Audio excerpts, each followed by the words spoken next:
ಪ್ರಶ್ನೆ, ಗಿಲ್ಲಿ ಬಡವನ ಶ್ರೀಮಂತನ? ಈ ನನ್ನ ಮಕ್ಕಳಿಗೆ ತಿಂದ್ಬಿಟ್ಟು ಮನೇಲಿ ಬೇರೆ ಏನ್ ಕೆಲಸ ಇರಲ್ಲ, ಇಲ್ಲಿ ಬಂದು ನಿಂತ್ಕೊಂಡು ಹೋಗೋ ಬರೋರ್ನೆಲ್ಲ ತರಲೆ ಮಾಡ್ಕೊಂಡು ಪೋಸ್ಟ್ ಕೊಡ್ತಿರ್ತಾರೆ ಬಡ್ಡಿ ಮಕ್ಕಳು. Middle class. ಈ ಮಾಸ್ಟರ್ ಪೀಸ್ ನ ಎಲ್ಲೋ ನೋಡ್ದಂಗದಲ್ಲ ಅಲ್ವಾ? ಇದು ಅಂದ್ರೆ ಬಡವನ್ ಮುಖವಾಡ ಹಾಕೊಂಡು ಇವ್ನ್ಯಾವನ ಸೆಡೆ ನನ್ ಮಗ ಗೆದ್ಬಿಟ್ರು. ಆದ್ರೆ ಗಿಲ್ಲಿ ಬಡವ ಅಲ್ಲ. ಇದು ಅದೇ ನಾನ್ ಮುಂಚೆನೆ ಹೇಳಿದ್ನಲ್ಲ ಮೇಡಮ್, ನನ್ ಬಡವಲ್ಲ ಶ್ರೀಮಂತನೇ. ಇಷ್ಟು ಜನರು, ಇಷ್ಟು ಪ್ರೀತಿ, ಇಷ್ಟೆಲ್ಲ ಸಿಕ್ಕೈತೆ ಅಂದ್ರೆ ನಾನ್ ಶ್ರೀಮಂತನೇ ಅಲ್ವಾ ಮೇಡಮ್? ನಾನ್ ಬಡವ ಹೆಂಗೈತೀನಿ? ಹೌದು, ಶ್ರೀಮಂತ ಅಂದ್ರೆ ಯಾವ ಲೆವೆಲ್ಗೆ ಅಂದ್ರೆ ನೀವು ಬಹುಶಃ ಈ ಇಂಡಿಯಾದಲ್ಲಿ ಟಾಪ್ 10 ಶ್ರೀಮಂತರು ಇರ್ತಾರಲ್ಲ, ಆ ತರ ಲಿಸ್ಟ್ ಅಲ್ಲಿ ನಿಮ್ ಹೆಸರು ಬರುತ್ತೆ ಇವಾಗ. ಯಾಕಂದ್ರೆ ಜನಗಳ ಪ್ರೀತಿ ಅಷ್ಟು ಸಿಕ್ಕಿದೆ ನಿಮ್ಗೆ. ಫ್ಯಾಮಿಲಿ ರೌಂಡ್ ಅಲ್ಲಿ ಗಿಲ್ಲಿ ಅವರೇ, ಹೊರಗಡೆ ಹೆಂಗಿತ್ತು ಅಂದ್ರೆ ಎಲ್ಲಾ ಕಡೆ ವೈರಲ್ ಆಗಿದ್ದೇನಂದ್ರೆ ಇದು ಫ್ಯಾಮಿಲಿ ರೌಂಡ್ ಅಲ್ಲ, ಗಿಲ್ಲಿ ಫ್ಯಾನ್ಸ್ ಮೀಟ್ ಇದು ಅಂತ.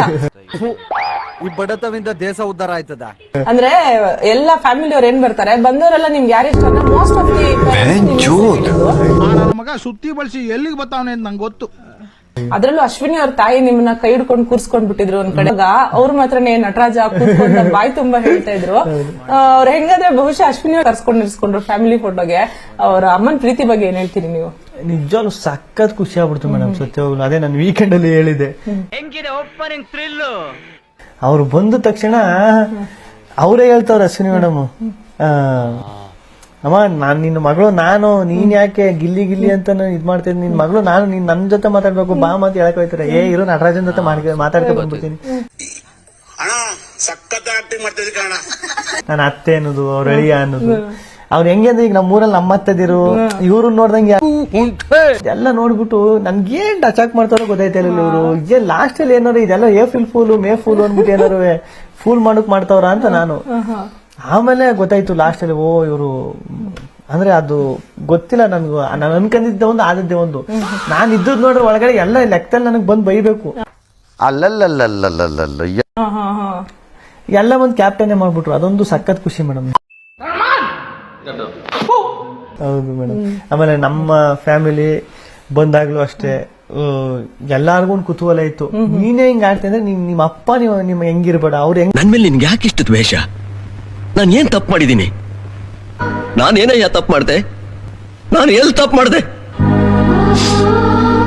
ಹಿಂಗ ಆಡ್ಬೇಡ, ನೀನೇ ಹಿಂಗೆ ಮಾತಾಡ್ಕೊಂಡ್ ಕಾಲ ಎಳೆದು ರೇಗಿಸೋದೆಲ್ಲ ಮಾಡ್ತಾ ಇರ್ತೀನಿ. ನಿಮ್ಮ ಅಪ್ಪ ಹೆಂಗಿರ್ಬಾರ್ದು, ನಿಮ್ಮ ಅಪ್ಪ ಎಷ್ಟು ರೇಗಿಸ್ಬಾರ್ದು ನೋಡ್ತೀನಿ ಅಂತ. ಬಟ್ ನಮ್ಮ ಅಪ್ಪ ಡೆಡ್ ಅಪೋಸಿಟ್ ಒಳಗಡೆ ಸೈಲೆಂಟ್ ಆಗಿ ಮಾತಾಡ್ಕೊಂಡು ಇದು. ಅದು ಏನ್ ಅರ್ಥವೇ ಆಗ್ತಿಲ್ವೇ ಈ ಕೇಸು? ಎಳೆ ಮಗು ಆಗಿದ್ದಿದ್ರೆ ಓಕೆ.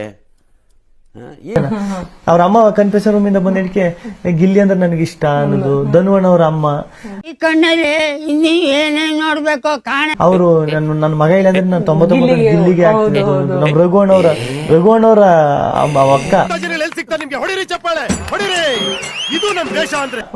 ವೈಫು. ಅವರು ನಾನ್ ರಘುವಣ್ಣನ ಕೊಟ್ಟಿರೋ ಕ್ವಾಟ್ಲೆ ಅವರು ಜಗಳ ಮಾಡ್ತಾರೆ ಅಂತ ಕಾಮಿಡಿ. ನೀವು ಇಬ್ರು ಆಟ ಆಡುದು ಟಾಮ್ ಅಂಡ್ ಜೆರ್ರಿ ತರ ಅಂತ ಅಂದ್ಬಿಟ್ರು. ನನಗೆ ಅವ್ರ ಮಗ ಎಲ್ಲ ಸಖತ್ತು. ನಮ್ಮ ಧ್ರುವಣ್ಣವ್ರ ಫ್ಯಾಮಿಲಿ ಎಲ್ಲದಕ್ಕಿಂತ ಹೆಚ್ಚಾಗಿ ಅವ್ರ ತಮ್ಮ ಅವ್ರು ಬಂದು ಮಾತಾಡ್ಸಿದ್ದು, ಆಮೇಲೆ ನಾನು ಕ್ಯಾಪ್ಟನ್ ಆಗ್ಬೇಕು ಅಂತ ಮಾಡಿದ್ದು, ಅದೆಲ್ಲ ಮರೆಯಕ್ಕಾಗಲ್ಲ. ಇಷ್ಟ ಹೇಳಕ್ ಇಷ್ಟಪಡ್ತೀನಿ. ಓಕೆ ಫ್ರೆಂಡ್, ಬಾಯ್.